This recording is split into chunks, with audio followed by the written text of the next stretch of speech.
तो अगर आपके पास एक महंगा सा DSLR है या कोई मिररलेस कैमरा है और आप कुछ कमाना चाहते हैं इससे, या आप अपने फोटोग्राफी के पैशन को प्रोफेशन में चेंज करना चाहते हैं, तो you are at a right place. This is Usama and welcome to our YouTube channel.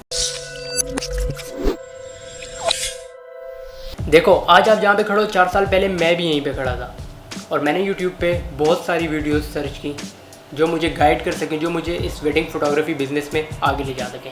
लेकिन पर मुझे तो कुछ नहीं मिला, लेकिन फिर भी मैंने स्टार्ट कर लिया। Here I am sharing my 4 year experience with you in wedding photography. अब अगर आप ये सोच के इस फील्ड में आना चाह रहे हो कि यार इस फील्ड में पैसा बहुत है, वेडिंग फोटोग्राफी में बहुत पैसा है, तो हाँ, वेडिंग फोटोग्राफी में बहुत ज़्यादा पैसा है। लेकिन अगर आपकी फ़ोटोग्राफी में, आपकी फ़िल्म मेकिंग में दम है, अगर आपकी फिल्म मेकिंग में दम नहीं है तो आप यार 2 वेडिंग्स के बाद आप मार्केट से आउट हो जाओगे, आप मार्केट में अपनी जगह नहीं बना सकते। तो काम में दम होना बहुत ज़रूरी है।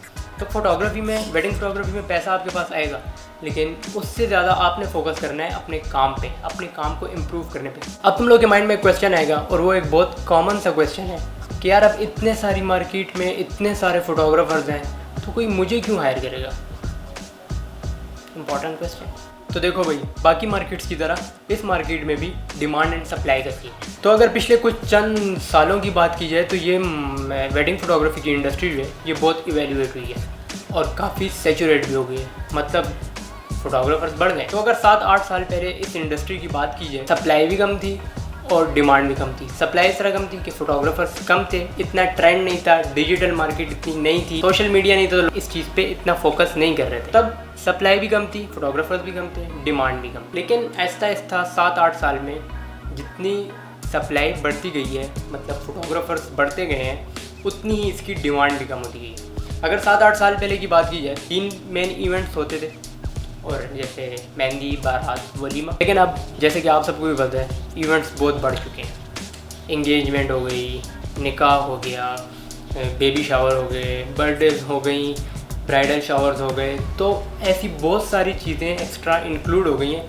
जिसकी वजह से डिमांड भी इंक्रीज़ हो गई है। तो ऐसी कोई बात नहीं है कि पुराने फोटोग्राफर्स के होने की वजह से, मार्केट सैचुरेट होने की वजह से नए फोटोग्राफर्स के लिए कोई अपॉर्चुनिटी नहीं। देखो, पहले ये सीन था कि अगर एक बंदे की ग्रुप में एक पिक्चर आ गई तो वो उसको अपने आप से निकाल के क्रॉप करके अपनी वो पिक्चर यूज़ करके बहुत खुश रहेगा।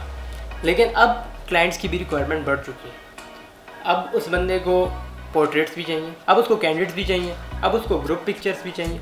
तो इन सब के लिए फ़ोटोग्राफर्स की भी डिमांड बढ़ गई है। पहले अगर एक बंदा एक इवेंट कवर कर लेता था या 2 कर लेते तो अब वो इवेंट 3 से 4 फोटोग्राफर्स पे चलेंगे। और अगर आप इस तरह वेडिंग फिल्म मेकर्स को भी डाल लें तो ये नंबर 7 से 8 तक पहुंच जाता है। ये बात हो गई अपॉर्चुनिटी की। और अगर 2020 में भी आप अपना बिजनेस स्टार्ट करना चाहते हैं या आप वेडिंग फोटोग्राफी में आना चाहते हैं, एज अ फ्रीलांसर भी काम करना चाहते हैं, तो अपॉर्चुनिटी काफ़ी ज़्यादा है।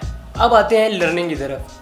तो अपनी फ़ोटोग्राफी को इम्प्रूव करने के लिए मैं समझता हूँ कि वेडिंग फोटोग्राफी एक बहुत बेस्ट प्लेटफॉर्म है, क्योंकि वेडिंग एक ऐसा इवेंट है जहाँ जो कि एक लाइव इवेंट होता है और वहाँ पे बहुत सारी सिचुएशंस चेंज होती रहती हैं टाइम टू टाइम, और बहुत ज़्यादा चीज़ें आपको सीखने को मिलती हैं कि कहाँ पे आपको क्या शटर स्पीड रखनी है, क्या ISO यूज़ करना है आपको, कौन से अपर्चर के लेंसेज यूज़ करने चाहिए। तो बहुत वेराइटी ऑफ लर्निंग आपको मिलती है, मतलब बहुत कुछ आप सीख सकते हैं। तो वेडिंग फोटोग्राफी अपनी इम्प्रूव करने के लिए एक बेस्ट जगह है।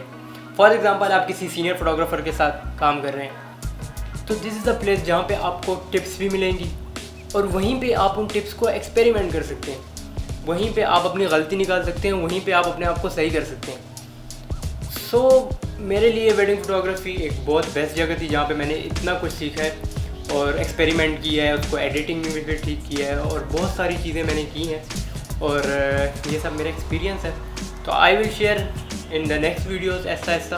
तो आप लोगों की भी इन्फॉर्मेशन बढ़ती रहेगी।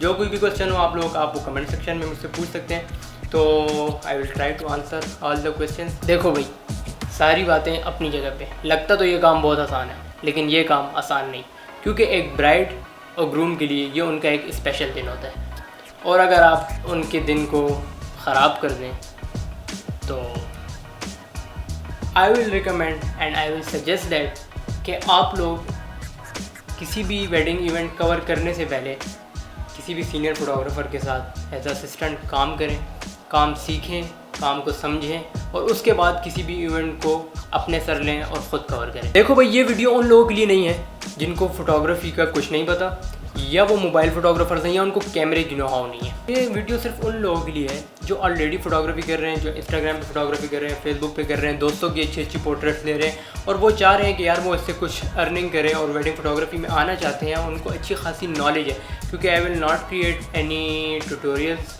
अबाउट बेसिक फ़ोटोग्राफी और या कुछ भी। I will just guide you in the wedding photography कि आप लोग कैसे इस अपने पैशन को इस प्रोफेशन में चेंज कर सकते हैं और कैसे इस फील्ड में आ सकते हैं। सो कोई भी क्वेश्चन हो आपका कमेंट में बताएं। So see you in the next video. अल्लाह हाफिज़, फ़ी अमानिल्लाह।